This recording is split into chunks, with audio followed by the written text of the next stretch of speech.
taking the time to visit the Scientista Foundation for our non-profit partners' exclusive bonus content. All the following questions were asked by Scientista Foundation members. If you'd like to submit a question for any of our upcoming interviewees, simply submit your question below.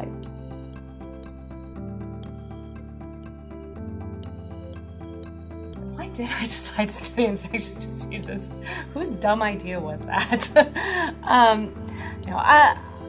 I decided to study infectious diseases because I felt like the study of infectious diseases is, infectious diseases are the biggest problem in the developing world and affect such a large portion of the world, and in particular in really low resource settings.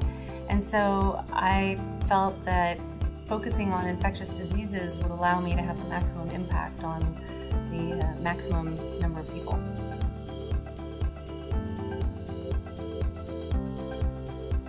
The most important question that I'm trying to answer specifically in my research is to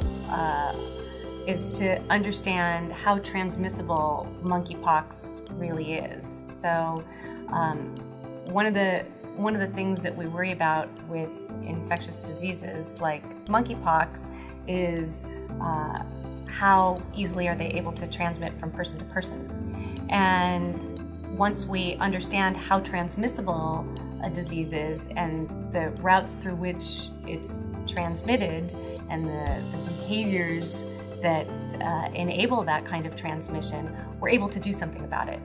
And monkeypox is a disease that we really don't know a lot about. So what we're trying to do is to understand really how transmissible is it? How easy is it for somebody who gets monkeypox from an animal, a squirrel or some other kind of rodent, is it for that person to transmit it to another human? Because once this kind of disease is able to transmit if a disease can transmit from an animal to a human and then not go very far from there, you don't really have to worry about it spreading into the general population. If a disease can jump from an animal to a human and then continue from human to human, that's when we really run into trouble. And so one of the first questions you have to ask when you're thinking about a communicable disease, an infectious disease, is just how infectious is it? Just how easy is it to transmit from one person to another person? And so that's a fundamental question in monkeypox, which will really drive how we deal with it in the future.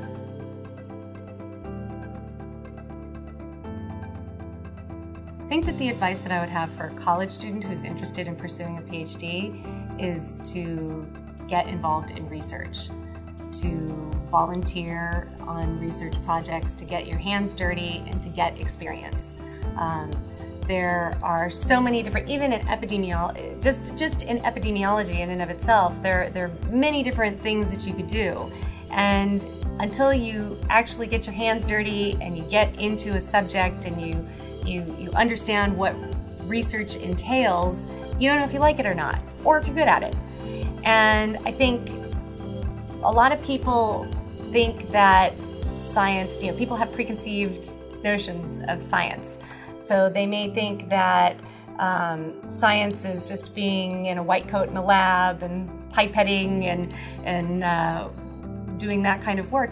But science can also be what I do, which is field epidemiology. And so that's really going out into the field, understanding patterns, drawing maps, trying to map out where cases of disease are, understanding behaviors, administering questionnaires. There's so much to science, and I think that if you're interested in science, it's a really good idea to get hands-on experience.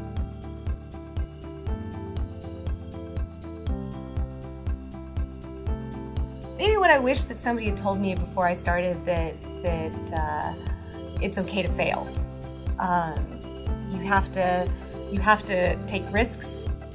You have to try things that are outside of the box if you're actually going to succeed in science. But there's also this this force that kind of pulls you to stay the safe course and to follow the standard requests for applications and the standard lines. But the only way that you can push forward in science is by thinking outside of the box and by taking risks.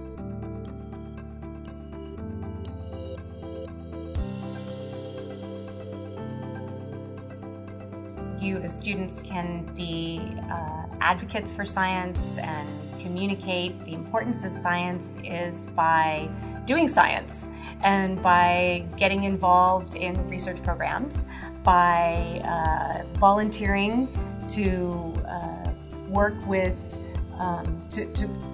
scientists, and then to be able to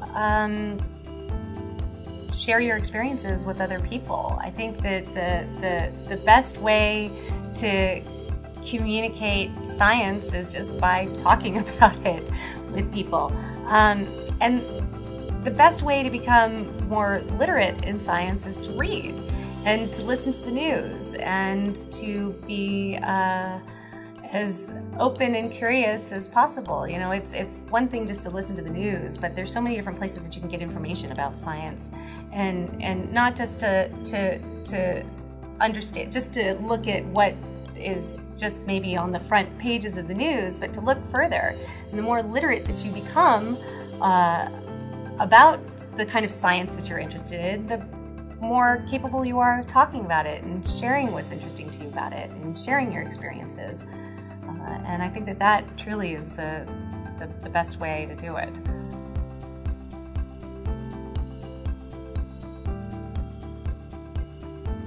There are so many challenges in a place like the Congo setting up disease surveillance, when disease surveillance requires people recognizing that there's disease and reporting it to somebody who can then transmit that information to the local officials.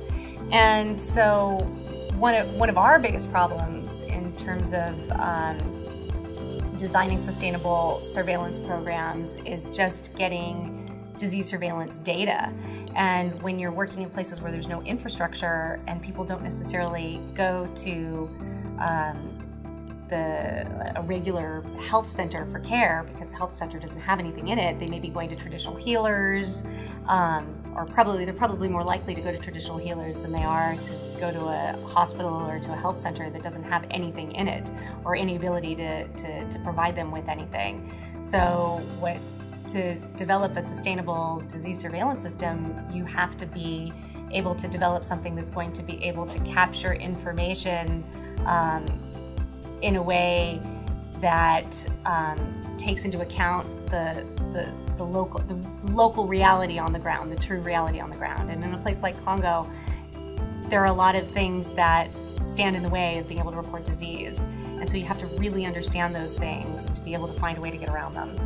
So that's what I think are the biggest challenges. But it's a very good question. We hope you enjoyed this exclusive content. Please use the link below to submit questions for our next interviewee.